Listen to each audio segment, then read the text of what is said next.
तो चलिए आज हम वैदिक सभ्यता में जो जो चीजें बच चुकी हैं उसको फिर से आज डिस्कस करते हैं।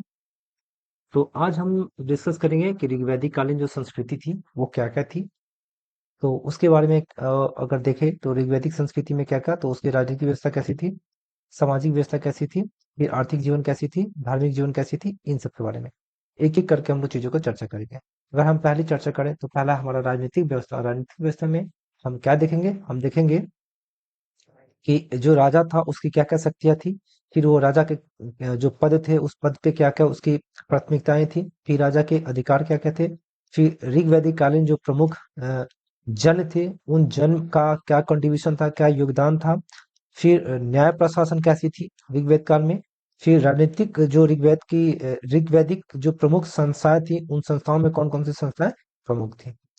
फिर अगर हम लोग बात करते हैं कि राजनीतिक व्यवस्था के, तो राजनीतिक व्यवस्था में दिखेगा जो राजा होता था, राजा के प्रमुख, ये तो प्रमुख अधिकारी होता ही था, लेकिन साथ ही साथ राजा की सहायता देने के लिए उसके कार्यों में उसके प्रमुख पदाधिकारी होते हैं थे, जिनमें कौन कौन से अधिकारी होते थे उसको एक बार हम लोग देख लेते हैं। जिसमें दिखेगा पुरोहित सबसे मुख्य अधिकारी होता था, फिर पुरोहित के बाद सेनानी होता था, फिर उसके बाद ग्रामीण होता था, फिर उसके बाद भूत होता था, वो अधिकारी का ही नाम है, फिर होता था सत्कार, फिर कौन होता था कर्मणा, जिसको धातु कर्मी यानी कि धातु बनाने वाला, फिर पूरक होता था जो दुर्गपति यानी कि दुर्ग का देख देख करने वाला, फिर अस्पर्श होता था, अस्पर्श कौन कहलाता था, तो गुप्तचर। ये बहुत मोस्ट इंपॉर्टेंट है, ये पूछा जाता है। फिर एक तरह का दूत होता था जो सबसे निचले स्तर पे जो उसका जो अधिकारी होता था वो दूत कहलाता था। अब अगला पढ़ना है कि राजनीतिक संगठन, तो राजनीतिक संगठन के स्वरूप को हम लोग इसमें देखते हैं कि कैसा था। तो कुछ नोट पढ़ने कह रहा है कि उपास्थि और इभ, कौन, उपस्थि और इभ नामक अधिकारी राजा के क्या थे, व्यक्तिगत अधिकार सेवक थे। Most most important. ठीक। फिर बोला है कि ऋग्वेद में कुल शब्द का प्रयोग कहीं कहीं एवं गृह शब्द का प्रयोग ज्यादातर किया गया, ये नोट पॉइंट है, एग्जाम में पूछे जाता है। फिर बोला कि ऋग्वेद में मुख्य रूप से 3 प्रकार के सैनिकों का उल्लेख है। वो कौन कौन से सैनिक हैं, तो वो है सर्च, फिर गण सैनिक और राज सैनिक। ठीक है। फिर बात करते हैं कि जो राजनीतिक ऊपर हमने देखा कि राजनीतिक संगठन के जो स्वरूप है, वो संगठन के स्वरूप में क्या क्या चीजें सम्मिलित थी उसको देखते हैं। तो पहला तो हम लोग देखेंगे इसके स्वरूप के बारे में, तो कह रहे हैं कि ऋग्वैदिक लोग जनों एवं कबीलों में विभाजित थे। ठीक है। यानी कि जो कबीला होता था ना, कुछ लोगों का समूह, कुछ ट्राइब्स का, कुछ जाति का, मतलब एक जाति के लोगों का अलग अलग, जैसे कि मान लीजिए कोई चरवाहा है तो उसका समूह अलग होगा, कोई मान ली कि किसी का धातु कर्मी है, मतलब धातु बनाता, तो उसका एक अलग कबीला होगा, मतलब बहुत सारे अलग अलग कबीलों में वो बटे हुए थे। और प्रत्येक कबीले का एक क्या होता था, एक शासक होता था, एक मालिक होता था, एक राजा होता था। ठीक है। जिसे क्या कहते थे, गोप कहते थे, राजन कहते थे, या एक तरह का जनस्य गोपा कहते थे। ये बहुत बार एग्जाम में पूछा जाता है कि कबीले के मुखिया को क्या कहा जाता था, गोप राजन या जनस्य गोपा। फिर देखते हैं कि राजनीतिक दृष्टिकोण से ऋग्वैदिक समाज में जो देखा जाता है उसको किस रूप में बांटा गया था। तो वो जो ऋग्वैदिक समाज जो थी वो राजनीतिक रूप से कबीलाई समाज में या कबीलाई व्यवस्था पे वो आधारित थी या व्यवस्थित थी। फिर बोल रहा है कि ऋग्वेद में जन शब्द का प्रयोग कितना बार किया गया है, जन शब्द का प्रयोग किया गया 275 बार। फिर देख रहा है कि राजनीतिक दृष्टिकोण से ऋग्वैदिक आर्य क्या कहलाते थे, जो ऋग्वैदिक आर्य जो कहलाते थे पंचजन।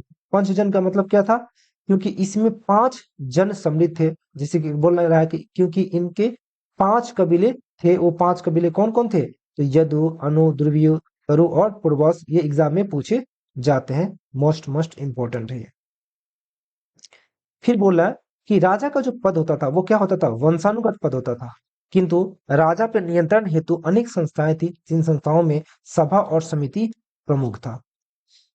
चलिए नेक्स्ट बात करते हैं कि ऋग्वेद में जनपद शब्द का प्रयोग एक बार भी नहीं किया गया। ध्यान रखिएगा, जनपद शब्द का प्रयोग एक बार नहीं किया गया, लेकिन जन शब्द का प्रयोग लगभग 275 बार किया गया है।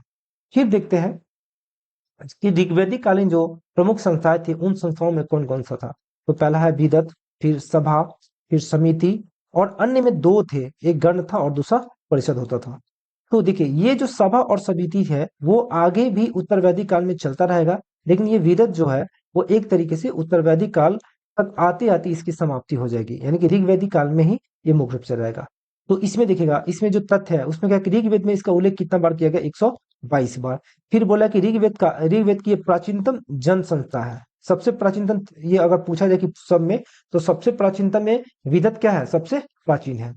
फिर बोला कि इसमें भागीदारी किन की होती थी, तो इसमें भागीदारी होती थी पुरुष और महिला, मतलब क्या, पुरुष और स्त्री दोनों की भागीदारी होती थी, इनके दोनों लोग यहाँ पे कार्य करते थे। फिर बोल रहा है कि इसका कार्य क्षेत्र क्या होता था, इनका कार्य क्या होता था करने के लिए, तो सामाजिक, धार्मिक और सैन्य क्षेत्रों से संबंधित कार्य को ये क्या करते, पूरा करते थे। फिर बोला कि उपज या अनाज का वितरण भी इनके द्वारा किया जाता था। नेक्स्ट बात करते हैं कि उदरवैदिक काल में जो विदत नामक संस्था है उसका अंत हो गया या पतन होगा, जो हम ऊपर ही डिस्कस कर चुके हैं। फिर देखते हैं कि ये जो सभा है, उस सभा में देखते हैं कि सभा में क्या क्या चीजें सम्मिलित थी। तो सभा का उल्लेख ऋग्वेद में कितना बार, 8 बार केवल किया गया है।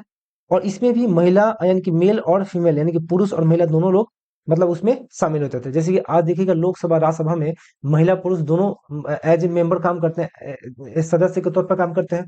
ठीक है। फिर अगर हम बात करें कि इसमें अगर देखा जाए तो ऋग्वैदिक काल में महिलाओं का प्रवेश मतलब क्या मिलेगा, लेकिन उत्तर वैदिक काल में महिलाओं के प्रवेश को इसमें क्या कर दिया जाएगा, वर्जित कर दिया जाएगा, यानी कि इसको प्रवेश पे पाबंदी लगा दी जाएगी, रोक लगा दी जाएगी। फिर बोल रहे हैं कि इसके जो कार्य क्षेत्र क्या थे, यानी कि ये जो सभा होता था मुख्य रूप से क्या कार्य करता था, तो कार्य इसका था कि ग्रामीण मामलों में चर्चा करना, फिर राजनीतिक, प्रशासनिक एवं न्यायिक जो कार्य होंगे उनको पूरा करना। ठीक है, मुख्य रूप से इसका कार्य होगा। फिर बोला कि इसके जो सदस्य थे, सदस्यों के नाम को किस नाम से जाना जाता था, जैसे कि महिला सदस्य है तो उसे क्या कहते थे, सभावती कहते थे। और कोई पुरुष सदस्य उसको बोलते सभ्य कहा जाता था। लेकिन उसका जो प्रधान होता था, उसमें जो प्रधान होता था, उस सदन का जो प्रधान होता था उसको बोलते हैं सभापति। ध्यान रखिएगा, सभापति और सभापति काफी कॉमन है, तो कभी कभी ये कंफ्यूज करने के लिए दोनों ऑप्शन दे देते हैं और कोई एक पूछ देता है। फिर देखते हैं विविध जो उसमें दिखा है, तो विविध में क्या करें कि ऋग्वेद के अनुसार सभा के पास, ठीक है, सभा को किसको, सभा को क्या खेलने का, पासा खेलने का और जुआ खेलने हेतु एकत्र जनों का समूह कहा जाता था। किसके अनुसार, ऋग्वेद के अनुसार। और याद होना चाहिए कि महाभारत में ये जो पासा खेलने से संबंधित घटनाओं को काफी अच्छे तरीके से दर्शाया गया है। फिर बोला है कि वाजपेयी संहिता में सभा में गलती करने वाले सदस्यों की क्या की जाती थी, आलोचना की जाती थी। किसके अनुसार, वाजपेयी संहिता के अनुसार। जो सभा में अगर कोई व्यक्ति गलती करता है तो उसकी आलोचना की जाती थी। जैसे कि आज निंदा होती है, निंदा प्रस्ताव लाया जाता है, उसी तरीके से यहाँ पे भी होती थी। फिर बात करते हैं कि समिति, समिति में देखिए क्या है, तो समिति का अगर देखा जाए तो ऋग्वेद में इसका उल्लेख कितना बार किया गया, ऋग्वेद में इसका उल्लेख किया गया 9 बार। और इसमें भी कौन कौन लोग भाग लेते थे, तो पुरुष और महिला दोनों भाग लेते थे। और इसके जो प्रधान था, इसके प्रधान को क्या कहते थे, ईशान कहते थे। ध्यान रखिएगा। अगर हम इसके कार्य क्षेत्र की बात करें तो कह रहे कि राजा के निर्वाचन में एवं पुनर्निर्वाचन में इसकी महत्वपूर्ण भूमिका होती थी। ध्यान रखिएगा, जो राजा का निर्वाचन या पुनर्निर्वाचन होता था उसमें मुख्य रूप से जो भूमिका निभाता था कौन, तो आपका समिति। फिर अगर बात करते हैं कि इसमें अगर वर्तमान से इसकी तुलना की जाए, तो वर्तमान से तुलना की जाए तो इसमें दिखेगा ऋग्वैदिक काल में क्या था, तो जिस तरीके से ये जो हमारा जो संसद होता है, उस संसद में कौन कौन से तीन चीजों से मिलकर बना होता है संसद, तीनों से, तो राष्ट्रपति, राज्यसभा और लोकसभा। वर्तमान में जो हमारा संसद है, तीन मतलब क्या इकाइयों के मिलने से संसद का निर्माण होता है। उस वक्त भी एक तरीके से जो राजा जिस संस्था के तहत वो कार्य करता था, उस संस्था में तीन लोग मिलकर के मतलब क्या उस संस्था का निर्माण होता था। पहला प्रजापति, और दूसरा सभा, और तीसरा समिति। प्रजापति इन द सेंस एक तरह का जो राजा होता था वो होता था, और सभा जो एक संस्था होती थी, और ये भी समिति भी एक संस्था होती थी। तो ये जो राजा के निर्वाचन में जो भूमिका अदा करता था, महत्वपूर्ण रूप से कौन अदा करता था, ये समिति अदा करता था। फिर बात करते हैं आयुर्वेदिक जनों के मध्य होने वाले जो संघर्ष है, उन संघर्षों में दो प्रमुख ऐसे संघर्ष हैं। हालांकि संघर्ष तो एक ही जो मोस्ट इंपॉर्टेंट है, लेकिन हम लोग इसमें और संघर्ष को भी देखते हैं जो एग्जाम के पॉइंट ऑफ व्यू से इंपॉर्टेंट है। तो देखिए उन संघर्षों में अगर देखा जाए तो उन संघर्षों में मुख्य रूप से दो संघर्ष काफी महत्वपूर्ण थे। तो प्रथम अगर संघर्ष की बात की जाए तो प्रथम संघर्ष में क्या था, देखिएगा, तो कौन सी नदी के तट पे, तो ये यत्तावती नदी के तट पे हुआ था। और बात की जाए कौन से जगह पे, तो हरिपुरिया नामक जगह पे हुआ था ये युद्ध। और किनके मध्य हुआ था, तो तुवर्स, उसके बाद विचिविंद और श्रृंगजय के बीच ये हुआ था। और इसमें जो युद्ध में जो विजय हुआ था, वो विजय कौन हुआ था, उस श्रृंजय के द्वारा विजय प्राप्त किया गया था। और यह ध्यान रखिएगा, ये जो है जो तुर्बस है वो एक तरीके से जो दसराज युद्ध होगा इसमें भी ये पार्टिसिपेट करेगा, यानी कि भाग लेगा। अगर बात करते हैं दूसरा जो महत्वपूर्ण युद्ध है जो एग्जाम में बहुत ज्यादा पूछे जाते हैं, दसराज नामक जो युद्ध है, कौन सी नदी के तट पे? तो पारोष्णी नदी के तट पे ये हुआ था। और उसका उल्लेख कहाँ पे किया गया? तो ऋग्वेद के 7वें मंडल में इसका उल्लेख किया गया है। और ये किसके किसके बीच हुआ था? तो इसके विषय में हम लोग पहले चर्चा कर चुके थे, लेकिन फिर हम चर्चा कर ले हैं। तो ये दो लोगों के मध्य हुआ था, एक जो राजा सुदास थे उनके, यानी कि ये त्रिशु या भरत वंश के कहलाते थे, उनके बीच, और 10 अन्य जनों के बीच हुआ था। ठीक है, जिसके क्या किए थे, जिसके एक तरीके से जो 10 जनों का नेतृत्व कौन किए थे? तो विश्वामित्र किए थे। क्यों किए किए थे? कारण ये था कि राजा सुदास ने अपने राज पुरोहित विश्वामित्र को हटाकर उनके जगह पर किसको रख दिया था? वशिष्ठ को अपना राज पुरोहित जब बना लिया, तो यही विश्वामित्र ने क्या किया था? इनके विरुद्ध, राजा सुदास के विरुद्ध, इन सारे जनों को एकत्रित करके और युद्ध की घोषणा कर दी थी। चलिए नेक्स्ट बात करते हैं। नेक्स्ट क्या है कि दोनों युद्धों में जो शामिल होने वाला जन था वो कौन था? तो देखिएगा, दोनों युद्धों में शामिल होने वाले जन, तुर्वस नामक मतलब नामक जन प्रथम संघर्ष और दसराज युद्ध दोनों में ये सम्मिलित हुआ था। एक नोट पॉइंट करवाया था, तो इसको भी ये ध्यान में रखिएगा।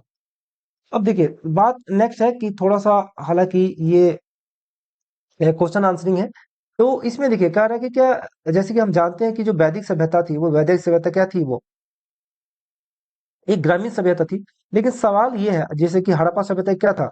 एक शहरी सभ्यता था, एक नगरीय सभ्यता था। लेकिन सवाल क्या है कि कोई सभ्यता जिसको हम लोग ग्रामीण सभ्यता या शहरी सभ्यता कहते हैं, तो क्या वो पूर्णतः, अगर वो ग्रामीण सभ्यता का नाम देते हैं तो क्या वो पूर्णतः ग्रामीण होता है? या किसी को हम शहरी नाम देते हैं तो क्या वो पूर्णतः शहरी होता है? तो ऐसा नहीं है।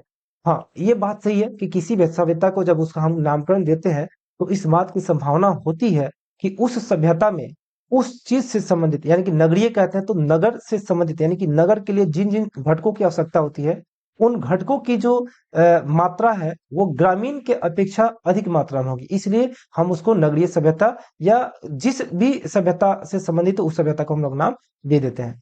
तो उसी तरीके से अगर वैदिक सभ्यता को हम ग्रामीण सभ्यता कहते हैं, तो इसका मतलब ये नहीं है कि वहां पे शहरी लोग नहीं थे या फिर शहरी संस्थाएं नहीं थी। जैसे कि मान लीजिए कि अगर ये बहुत सारी संस्था है, जैसे कि सभा समिति या विदत जो संस्था है, तो ये जो सारी संस्थाएं हैं, ये संस्था हो ना हो, चूंकि वहाँ राजा रहते होंगे, वहां पे जो प्रशासनिक अधिकारी सारे रहते होंगे, तो जाहिर सी बात है, हो ना हो क्या होता होगा, वहां पे भी एक शहर जैसा माहौल हुआ रहा होगा। ठीक, तो ये कहना कि ग्रामीण वैदिक सभ्यता एक ग्रामीण सभ्यता था तो ये पूर्णतः ग्रामीण था, तो ये गलत होगा। हाँ, ग्रामीण सभ्यता था, यहाँ पे जो बहुतायत जो जनसंख्या थी या बहुतायत जो व्यवस्थाएं थी वो ग्रामीण आधारित थी। किंतु ऐसा नहीं था कि यहाँ पे शहरी जो घटकों की मात्रा कम थी या उनका संख्या कम था।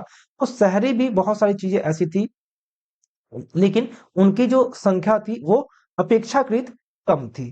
जैसे कि हड़प्पा सभ्यता में देखेंगे तो वहां पे शहरीकरण के साक्ष्य बहुत ज्यादा मिलेंगे, नगर मिलेगा, बड़े बड़े दुर्ग से घिरा हुआ जो नगर होगा, वो सुरक्षा व्यवस्था मिलेगा, फिर नगरीकरण के जितने भी मुख्य जो घटक होंगे वो सारे के सारे मिलेंगे। जो वैदिक सभ्यता में उसकी क्या कमी देखी जाएगी, अभाव देखी जाएगी। तो उस आधार पर हम कह सकते हैं कि वैदिक सभ्यता ग्रामीण सभ्यता था, किंतु पूर्णतः ग्रामीण सभ्यता नहीं था। उसमें अब देखिए कह रहा है कि ऋग्वेद में राष्ट्र, राजा, राज्य जैसे शब्दों एवं सभा, विदत और समिति जैसे संस्थाओं का संस्थाएं एवं अध्यक्ष जैसे सेनानी, दूत आदि पदाधिकारियों के नाम मिलते हैं। अतः इससे यह सूचित होता है कि ऋग्वैदिक समाज में या ऋग्वैदिक समाज पूर्णतः ग्रामीण नहीं था, अपितु इसमें ग्रामीण एवं शहरी तथ्य दोनों विद्यमान थे। अतः इस आधार पे वैदिक सभ्यता को पूर्णतः ग्रामीण सभ्यता नहीं कहा जा सकता है। ठीक है, अब चलिए फिर बात करते हैं, हम लोग सामाजिक जीवन पे आते हैं। तो सामाजिक जीवन के, अभी हम लोग राजनीतिक जीवन पढ़े, अब फिर पढ़ते हैं सामाजिक जीवन, यानी कि सामाजिक जीवन के क्या क्या घटक थे उसके बारे में हम लोग देख लेते हैं। तो देखिए सामाजिक जीवन में क्या क्या चीज था, हम सामाजिक जीवन में देखेंगे इसका स्वरूप क्या है था, फिर विवाह पत्ति कैसी थी, फिर स्त्रियों की दशा कैसी थी, फिर वर्ण व्यवस्था का क्या स्वरूप था, फिर खान पान लोग क्या खाते थे पीते थे, मनोरंजन के साधन क्या थे, वस्त्र एवं आभूषण में के रूप में क्या क्या पहनते थे, फिर दास प्रथा जो सामाजिक व्यवस्था थी उनका एक अंग था, वो था या नहीं था। तो सबसे पहले हम लोग स्वरूप के बारे में चर्चा करते हैं। तो स्वरूप के बारे में अगर चर्चा करें, तो जैसे कि हम जानते हैं कि हड़प्पा जो सभ्यता है वो मातृसत्तात्मक सभ्यता था, किंतु जो वैदिक सभ्यता है वो क्या है, पितृसत्तात्मक क्या है, समाज है, जहाँ पे घर में जो मुखिया कौन होता था, पिता होता था, यानी कि पुरुष हुआ करता था। फिर बोला है कि समाज की सबसे छोटी इकाई कौन होती थी, तो परिवार, कुल या गृह होता था। और इसके मुखिया को क्या कहते थे, कुलपति या कुलप कहते थे या गिरपति कहते थे। बहुत बहुत ज्यादा मोस्ट इंपॉर्टेंट, इसको ध्यान रखिएगा। फिर बात करते हैं कि वैदिक सभ्यता के संयुक्त परिवार, वैदिक सभ्यता में संयुक्त परिवार का क्या प्रचलन था।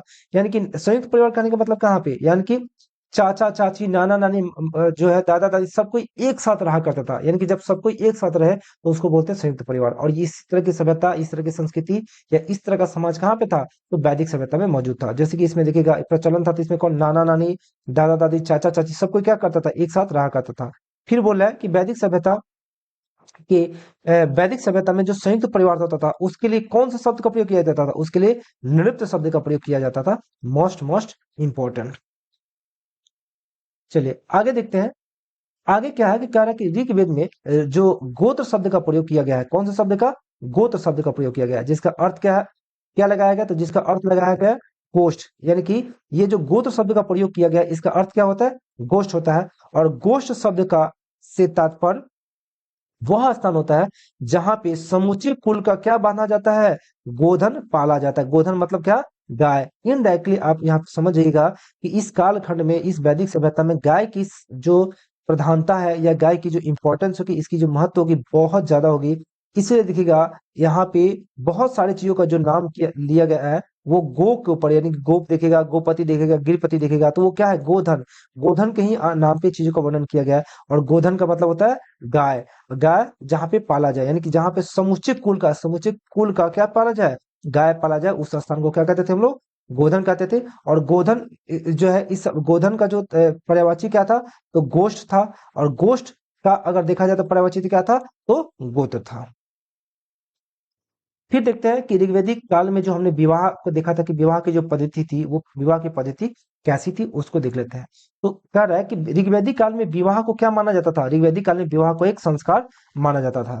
ठीक है। और विवाह का अर्थ क्या होता था, विवाह का अर्थ होता था कि ना टूटने वाला क्या, बंधन। क्या है, ना टूटने वाला बंधन। कौन से, तो ऋग्वैदिक काल में विवाह का अर्थ क्या बताया जाता था, कि ऐसा बंधन जो अभी टूटे नहीं, यानी कि सातों सातों मतलब सातों जन्म तक हो। आज भी देखते हैं समाज में, लोगों में ये क्या होती है, या फिर क्योंकि हम जिस संस्कृति से, उस संस्कृति में ये होता है कि हाँ, सातों जन्म तक क्या साथ निभाने वाला जो कंडीशन होता है, तो ये ना टूटने वाला, इसका क्या होता है, बंधन, इसका अर्थ होता है। फिर बोलते हैं कि ऋग्वेद काल में वर वधु के लिए जो कौन से शब्द का प्रयोग किया जाता था, तो वो कौन से शब्द, उसको क्या कहा जाता था सम्मिलित रूप से, तो अर्घ उसको कहा जाता था। आज हम वर वधु कहते हैं, तो उसको सम्मिलित रूप से पहले क्या कहा जाता था, कहाँ पे, ऋग्वैदिक काल में अर्घ कहा जाता था। फिर बोला कि विवाह के जो प्रकरण अगर देखा जाए, तो विवाह कितने प्रकार के थे, तो विवाह के प्रकरण में दो स्वरूप शामिल थे। एक होता था अनुलोम विवाह, एक होता था प्रतिलोम विवाह। तो अनुलोम विवाह में देखिएगा, अनुलोम यानी कि अनुकूलतम विवाह, एक तरीके से देखा जाए, अनुलोम विवाह उस विवाह को कहते थे जिसमें पुरुष कौन से वर्ग का हो, उच्च वर्ग का हो, और स्त्री कौन से वर्ग का हो, निम्न वर्ग का हो। इसका मतलब सीधे सीधे है कि इस कालखंड में हो ना हो, अंतरजातीय जो या अंतरवर्गीय शादी होता था। ठीक है। फिर है कि प्रतिलोम विवाह किसे कहेंगे, प्रतिलोम विवाह कहेंगे कि जिसमें पुरुष क्या हो, निम्न वर्ग का हो, और स्त्री क्या हो, उच्च वर्ग का हो, तो उससे बोलेंगे प्रतिलोम विवाह। फिर आगे देखते हैं कि ऋग्वेद काल में एक शब्द जैसे कि बहुते का प्रयोग किया गया है। और बहुते का अर्थ क्या होता है, बहुते का अर्थ एक तरीके से उपहार, जैसे को हम लोग दहेज के रूप में जानते हैं। देखा है कि कन्या के विदाई के समय दी जाने वाली जो उपहार होती थी, उसी को क्या कहते हैं, बहुते कहा जाता था। कौन से काल में, ऋग्वैदिक काल में। फिर बोला है कि शतपथ ब्राह्मण में, ठीक है, सर्वप्रथम इसी ग्रंथ में स्त्रियों के लिए कौन से शब्द का, तो अर्धांगिनी शब्द का प्रयोग किया गया है। कौन से ग्रंथ में, शतपथ ब्राह्मण में। Most most important. फिर बोला है कि पत्नी के लिए ऋग्वेद में किस चीज का, तो जायदेस्तम शब्द का प्रयोग किया गया है। मोस्ट मोस्ट इंपॉर्टेंट, जिसका अर्थ क्या होता है, पत्नी ही गृह है, पत्नी ही क्या है, गृह है। ठीक है। नेक्स्ट आगे बढ़ते हैं। तो कह रहा है अगर विवाह का देखा जाए, तो विवाह का उद्देश्य क्या होता था, ऋग्वैदिक काल में देखा जाए तो विवाह का उद्देश्य एक होता था, पुत्रों की क्या करना, प्राप्ति करना। यानी कि पुत्रों की प्राप्ति करने से ये बात की पता होती है कि ये समाज पुत्रों के प्रति, यानी कि एक तरीके से चूंकि ये पितृसात्मक था, तो ये सबसे अधिक किसको मतलब क्या इंपॉर्टेंस देता था या महत्व देता था, तो पुरुषों को। क्यों देता था भाई, तो ताकि मरणो मृत्यु उपरांत, यानी कि मरने के पश्चात वो पुत्र क्या हो सके, अपने पिता को अग्नि यानी मुखाग्नि दे सके। फिर है कि पुत्रहीन व्यक्ति को उससे क्या कहते हैं, घृणा का पात्र उसको समझा जाता था। सोचिए कि अगर जिसको पुत्र ना हुआ उसको घृणा का पात्र समझा जाता था, ये एक कंडीशन थी। फिर बोला कि ऋग्वेद काल में विवाह एक पवित्र संस्कार माना जाता, जो ऊपर हम लोग पढ़ लिए। और वर वधु के लिए संयुक्त रूप से कौन सा शब्द का प्रयोग किया जाता, और शब्द का प्रयोग किया जाता था। फिर बोला है कि सामान्यतः एक पत्नी का विवाह का ही प्रचलन था या प्रचलित था। विवाह में दहेज जैसी कुप्रथा प्रचलित नहीं थी, किंतु बहुते शब्द का प्रयोग कन्या को दिया जाने वाला एक उपहार के रूप में किया गया। लेकिन आज क्या, आज जो ज्यादा दहेज देता है वो समाज का सबसे प्रभावशाली व्यक्ति कहलाता है। हालांकि दहेज लेना पाप है, दहेज लेना चाहिए नहीं, लेकिन हाँ बहुत सारे लोग लेते हैं। चलिए वो अलग बात है, जो ले सो ले। हमारा काम है कि हम स्टडी करें, पढ़ाई करें। तो चलिए इस आज के सेशन में हम यहीं तक चीजों को कंप्लीट करेंगे। फिर आगे हमारा कोशिश रहेगा कि आगे जो भी वैदिक सभ्यता से जो भी चीजें बची हुई है उसको हम लोग कंप्लीट करें। सो इस क्लास में बस इतना ही। आपको ये वीडियो अच्छा लगा हो तो प्लीज इसको लाइक करें, चैनल पर नए हो तो सब्सक्राइब करें और वीडियो को शेयर करें। Thank you for